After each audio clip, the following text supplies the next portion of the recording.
Bonjour tout le monde, bienvenue sur Post Ciné, la chaîne du passionné. Aujourd'hui, je vais vous parler d'Interstellar, que je suis allé voir il y a quelques jours, au cinéma. Eh bien, comme je l'avais dit dans la sortie cinéma du mois de novembre 2014, j'ai payé mon billet de cinéma pour voir un film en 2D. Car depuis 2009, que je n'avais pas fait ça. C'est un événement en soi. C'est même un grand événement, car moi je vais uniquement au cinéma pour voir des films en 3D. Mais voilà, je pensais que ce film valait vraiment le déplacement au cinéma. Eh bien, oui et non. L'histoire. Le film raconte les aventures d'un groupe d'explorateurs qui utilisent une faille récemment découverte dans l'espace-temps afin de repousser les limites humaines et partir à la conquête des distances astronomiques dans un voyage interstellaire.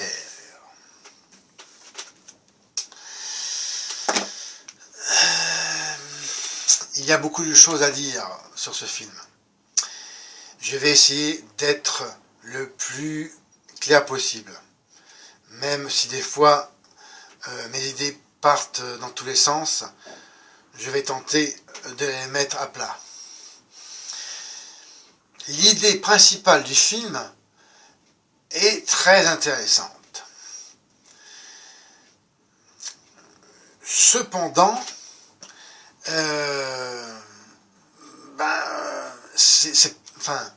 c'est plus ou moins original. Clairement, il s'inspire du film, pour moi, c'est de deux films qui s'inspirent. Contact, d'excellent film avec Jodie Foster, pour moi, probablement le meilleur film de science-fiction avec 2001, Odyssée de l'espace, l'autre film en référence.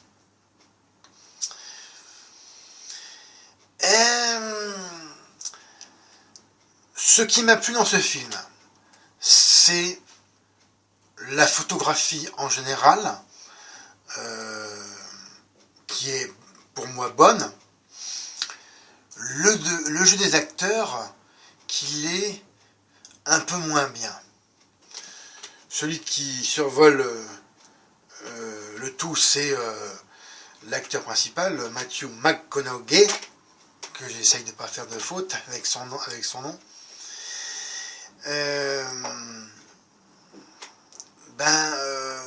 Les autres, voilà, ce qui m'a dérangé vraiment de l'ensemble des personnages, c'est ce côté fade.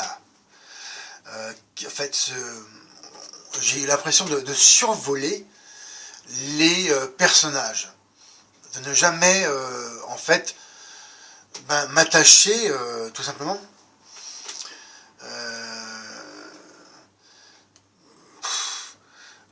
Voilà,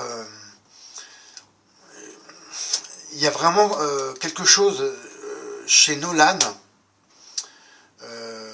voilà, cette froideur où voilà, j'ai l'impression que les acteurs, ils sont toujours en fait sur une même ligne directionnelle. J'essaye d'expliquer ça par, je dirais, voilà, une linéarité. Voilà, je les sens comme sclérosés, quoi, dans certaines situations pour les sentiments de certains personnages. Voilà, c'est vrai que les rapports entre le père et la fille sont mis plus en avant que tout le reste. Mais en fait, ben j'ai pas adhéré en fait tout simplement dans l'ensemble de ça. C'est vrai que bon, c'est convaincant, mais en fait après non. Bah, attendez quoi, attendez voilà, essayez de vous mettre à sa place. Du type, il part voilà, pour un voyage infini. Il ne sait pas si un jour il va revenir et surtout en quelle année. C'est quand même un voyage, c'est l'exploration de l'espace-temps. Attends, voilà, il part en se disputant avec sa fille et les autres, bon, c'est-à-dire il y a son fils et son père, ben en fait voilà, ben, c'est comme s'il partait, ben, je vais faire un voyage dans l'espace, c'est comme je m'en vais sur la Lune et puis je vais revenir quoi. C'est quasiment assuré. Ben non, le mec vraiment il part, mais c'est justement l'incertitude. Wow, c'est vraiment ça qui m'a vraiment dérangé quoi. C'est ben moi j'y crois pas quoi. Aux relations entre les humains, enfin ça sonne vraiment hyper creux. C'est bon qu'elle fasse sa crise de pleurs tout ça, la fille, bon c'est normal, c'est une gamine. Ben bon moi ben j'aurais été le père. Ben, ma petite chérie, je vais attendre que tu te calmes, repartir sur des bonnes bases pour que je puisse faire ce voyage dans les meilleures conditions. Attends, non, là, le père, il part, et puis il dit au revoir sommairement à son père, et puis à son fils, il étreint. Bah voilà, ça non, ça j'y ai pas adhéré. Ensuite, ben voilà, c'est vraiment le problème, vraiment je dirais de fond, vraiment le problème de fond des l'interprétation des personnages qui se lâchent en fait jamais quoi. Voilà, c'est vraiment pas du tout pour moi convaincant. Cela dit,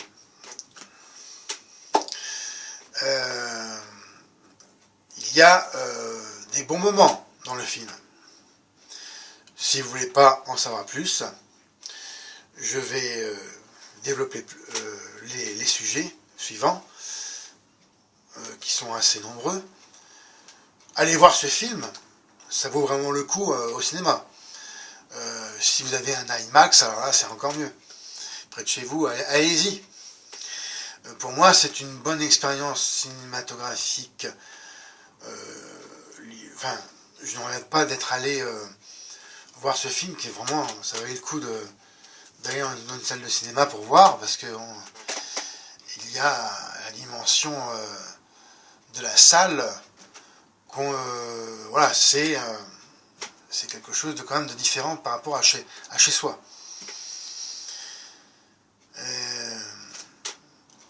Pour les personnes qui ne veulent pas en savoir plus, je vous remercie pour votre attention. Moi, je reverrai ce film, bien sûr, en DVD, voire en édition collector, car il y a quand même beaucoup de choses qui m'ont intéressé. Maintenant, pour les autres personnes qui veulent continuer à m'écouter, il y a vraiment, voilà, j'ai bien ressenti l'isolement dans l'espace. Une fois que ils sont dans la capsule de leur station orbitale, si je me rappelle bien, c'est le nom, j'ai peut-être un trou de mémoire, c'est Ascendance ou quelque chose comme ça. Enfin bref, c'est la station qui tourne et le vaisseau se met au milieu. Il s'ancre. Ou il se met au milieu ou il se met sur un endroit pour rentrer dans la station dont le nom échappe. Bref, l'arrivée sur la première planète j'ai été vraiment saisi, car j'ai vraiment ressenti voilà, le danger imminent qui les guettait. Mais en fait, mon petit regret, c'est que j'aurais voulu que la scène soit un peu plus longue, mais que finalement le rendu est bon. Je pense maintenant aux deux robots qui sont inspirés pour moi en fait des premiers robots que l'homme a créé. Je pense plutôt c'est au design des années vraiment pour penser au design des années 60-70, les robots tout droits, tout cubiques ou rectangulaires.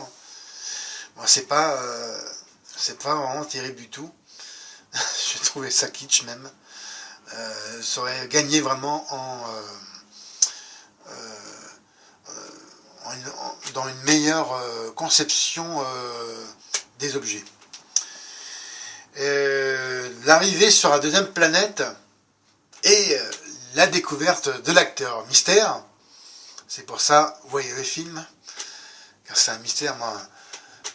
Avec, ouais, bon, sur le moment, je ne l'ai pas reconnu parce qu'il s'est un peu empâté, hein, le garçon, il est comme moi.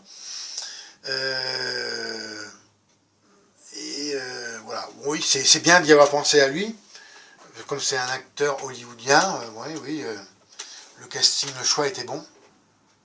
D'ailleurs, l'ensemble du casting est très bon. J'y reviendrai à la fin. Arrivé sur la deuxième planète, ouais, oui. Une planète pour moi, ça me fait penser à la planète des glaces. Peut-être s'il serait inspiré de Star Wars, je ne sais pas, je ne pense pas, parce qu'il y a une planète des glaces dans Star Wars. Et mais vraiment, bon, c'est plutôt vraiment, là c'est vraiment de la glace, c'est pas de la neige. Hein. Oui, c'est bien, ouais, ça a été bien vu ça, mais en fait, pour moi, ça restait dans l'univers liquide. Et bon, bien sûr, l'eau, c'est la vie. Mais dans ces deux cas, oui, bon, dans le scénario, en fait, ils vont pas sur la troisième planète. J'aurais aimé, enfin bon, bref, ça m'a pas été voulu par le réalisateur ou le scénariste, je ne sais pas. Maintenant, je vais parler de la musique. Alors là, voilà, ça m'a vraiment agacé cette musique enfin, c'est vraiment elle est pompeuse, mais attends, j'étais au dernier rang et vraiment ça me cassait les oreilles, quoi. Alors c'est quelque chose que je déteste dans les films, c'est les musiques comme ça qui sont pompeuses, voire des fois par moments inaudibles. Et là vraiment ça a plombé là, ça a plombé vraiment l'atmosphère du film. Je vais revenir dans les secrets de tournage d'ailleurs sur ça. Alors là c'est vraiment aussi le deuxième gros point négatif du film. Voilà. Vraiment, je ne regrette pas d'y être allé, mais il y a du bon et du moins bon, comme je vous ai expliqué au début. Maintenant, quelques secrets de tournage. Alors, bon, tout d'abord, au début du projet, Nolan, il remplace Spielberg, qui était initialement développé par lui, à partir de 2006. Et Interstellar n'a finalement pas été réalisé par le cinéaste pour des raisons d'emploi du temps. Il proposa à Christopher Nolan, qui devait se contenter de signer le scénario, de reprendre le projet à son compte. Le choix de Matthew McConaughey, sans faute, j'essaye. Et en fait, il voulait en tête d'affiche, car il désirait un monsieur ordinaire. C'est vrai, c'est pas Tom Cruise ou Robert De Niro. C'est des exemples. Hein. Et il avait été impressionné par sa prestation dans Mud. Tournage en immersion stellaire. Certaines scènes d'intérieur des vaisseaux spatiaux ont été tournées à la façon d'un documentaire. Oui, c'est vrai. Et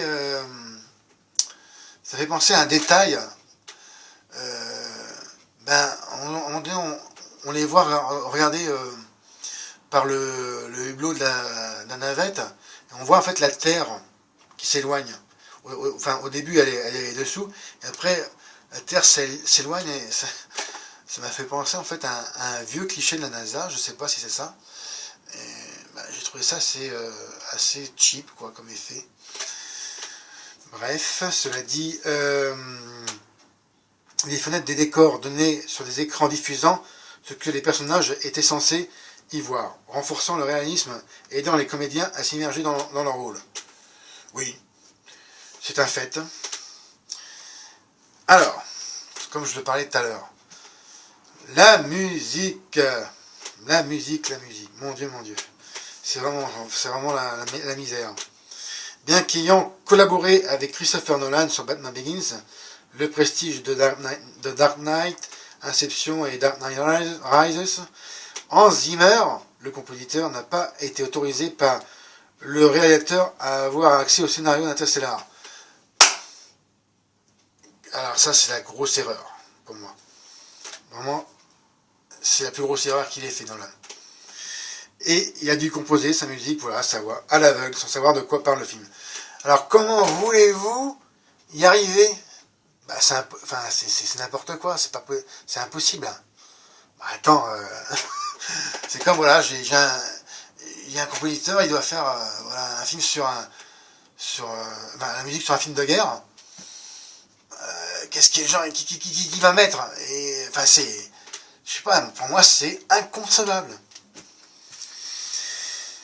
Et masculin, féminin. Dans les premières ébauches du scénario, Murphy, dit Murph, le personnage interprété par Jessica Chastain, que moi j'ai trouvé vraiment fade. Il n'y a pas qu'elle, hein, mais vraiment son interprétation pas du tout convaincante. Elle était un jeune garçon. Et après quelques remaniements, le rôle est devenu féminin. Oui, parce qu'en fait, le film s'intéresse sur les rapports vraiment plus féminin-masculin.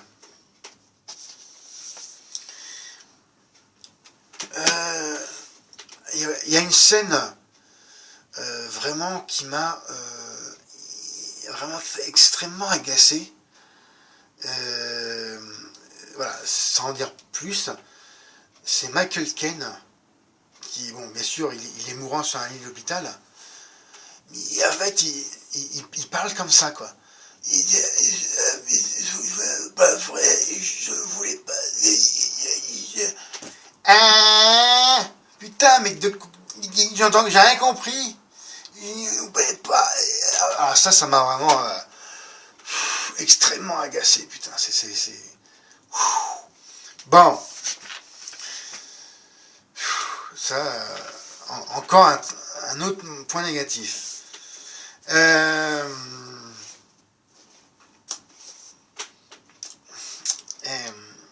Quand même, le caprice de la nature, il est bien représenté dans le film. C'est plus qu'un caprice, hein, je dirais c'est que la nature se venge. Mais pourquoi uniquement en fait la Terre la Terre se réchauffe bien sûr, et pourquoi uniquement des tempêtes de sable? Il aurait pu y avoir d'autres choses, des tempêtes de neige, des blizzards terribles, il aurait pu y avoir aussi des inondations. Et là, j'ai trouvé curieux que Nolan se concentre uniquement sur ce phénomène météorologique. Alors peut-être que c'est vraiment pour coller au problème fait de la nourriture. C'est-à-dire que si il fait de plus en plus chaud, tout devient sec. Et en fait, dans le film, il pleut jamais. Enfin, sur Terre, même dans l'espace. Et voilà. Alors peut-être il a voulu insister là-dessus, justement, que comme tout devenait très sec, il n'y avait plus que de... En fait, tout était... allait redevenir poussière. Je ne sais pas si c'est une allusion à ça, que tout voilà, redeviendrait à l'état de cendre. Je ne sais pas s'il y a une signification quelconque. Bref, j'ai trouvé ça un peu réducteur, uniquement se concentrer sur les tempêtes de sable. Ça aurait été bien de mettre d'autres phénomènes. Pour moi. Alors, voilà. Une expérience Oculus Rift. Ça m'intrigue. Pour la promotion du film, le dispositif Oculus Rift DK2 a été mis en place par Paramount et IMAX pour présenter le film aux fans de façon totalement immersive. Quelle bande de chanceux. J'aurais bien voulu voir ça. Les villes de Los Angeles, New York, Houston et Chantilly en Virginie, aux États-Unis, ont été le relais de ces expériences uniques. Ces lunettes pour amateurs de sensations fortes étaient à disposition dans ces cinémas avant la sortie d'Interstellar, sur le principe du premier arrivé, premier servi. Alors, je lance un appel. S'il y a des personnes qui ont été chanceuses d'avoir fait cette expérience, qu'elles me le fassent savoir, qu'on entame une discussion à propos de ça, parce que je pense vraiment ça devrait être une poignée vraiment d'extrêmement chanceux. Mais voilà, je lance un appel mondial sur cette expérience, je pense, qui doit être unique dans une vie, ou je sais pas, ça a l'air d'être vraiment encore mieux que la 3D.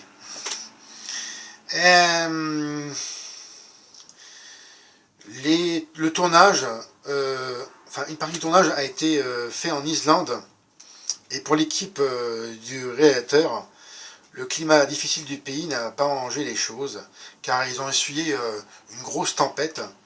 Nolan le dit lui-même, nous avons subi une tempête hallucinante. Elle a sévi pendant 2 jours, à tel point qu'on en perdait l'équilibre. Il a fallu tout mettre à l'abri et se réfugier dans nos hôtels. Oui, ça colle bien à l'ambiance du film. Le côté apocalyptique. Je vais insister sur quand même la trame générale du film pour la conception du scénario d'Interstellar. Alors, un physicien à bord. Il s'inspire majoritairement, le scénario, des travaux de Kip Thorne, un éminent physicien, théoricien, réputé pour ses apports cruciaux à la physique, l'astrophysique et surtout au domaine de la gravitation. Le scientifique qui a également participé à l'écriture du scénario est connu pour avoir exploré la théorie de la relativité générale d'Einstein. D'après ses recherches, il serait possible de voyager dans le temps, grâce au fameux trou de verre. On comprend mieux son application dans le film. Elle fait directement penser au film Contact. Pour ceux qui l'ont vu, vous voyez de quoi ça parle. Et ainsi à Denis Darko. Excellent film d'ailleurs. Aussi. Michael Caine, il a été une fois de plus choisi car il avait déjà tourné dans les films de Batman, pour Nolan, ainsi que Anne Hathaway, que j'ai pas du tout reconnu. Sa coupe de cheveux en plus m'a pas du tout plu. Elle fait vraiment trop garçonne. Et voilà, elle avait enfilé le costume de Catwoman dans The Dark Knight Rises, sorti en 2012. Cela dit, je vais quand même vous recommander vivement d'aller voir ce film. si, il vaut le déplacement, car c'est un film intelligent. Il y a beaucoup de choses qui sont bonnes, mais d'autres moins. J'ai vraiment bien aimé la fin du film, à part un détail, c'est le fait, en fait, de comprendre que l'humanité en fait vivrait dans l'espace, dans des stations orbitales géantes. Oui, bah, c'est sûr c'est la science-fiction, mais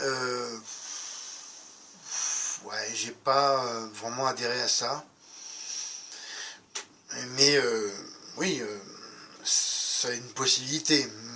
Mais enfin, est-ce que c'est les derniers survivants qu'on voit? Est-ce que ce sont des gens uniquement qui sont nés dans l'espace? Ça, il faudrait voir la sortie en DVD collector pour comprendre avec les commentaires du réalisateur. J'aimerais vraiment savoir ça. Alors, ma note finale, maintenant je vais conclure sur ça, pour ce film. Tout d'abord, pour moi, ben, c'est pas le film de l'année. Non, c'est un bon film, mais j'hésite aussi entre assez bons films. Donc ma note se situerait plutôt entre 14 et 15 sur 20. Alors, je mettrais, maintenant je mettrais, en y repensant bien, un 14 sur 20. C'est assez bon, hein, pour moi. Je le reverrai bien sûr en DVD, si possible en édition collector, ça j'y tiens, car je suis un puriste. Enfin, je pense être suffisamment passionné pour vraiment m'attarder sur certaines scènes du film avec des commentaires et différents avis, car j'aime bien comprendre. Je vais aussi lancer, si pour les personnes qui sont intéressées, après cette longue vidéo, à mon avis qui doit être la plus longue vidéo que j'ai faite jusqu'à présent, depuis l'ouverture de ma chaîne, pour vraiment entamer une discussion intéressante si possible, sur tout ce que je viens de dire. N'hésitez pas, vraiment ça serait sympa, que l'on puisse voilà, échanger nos idées. Je vous remercie de votre attention. Je vous souhaite une bonne continuation, un bon cinéma. Allez voir ce film. Comme d'habitude, mettez-moi un M, partagez mes vidéos, voyez-les aussi bien sûr avant. Et encore mieux, abonnez-vous à ma chaîne. C'était Fred. Bon cinéma. Bye.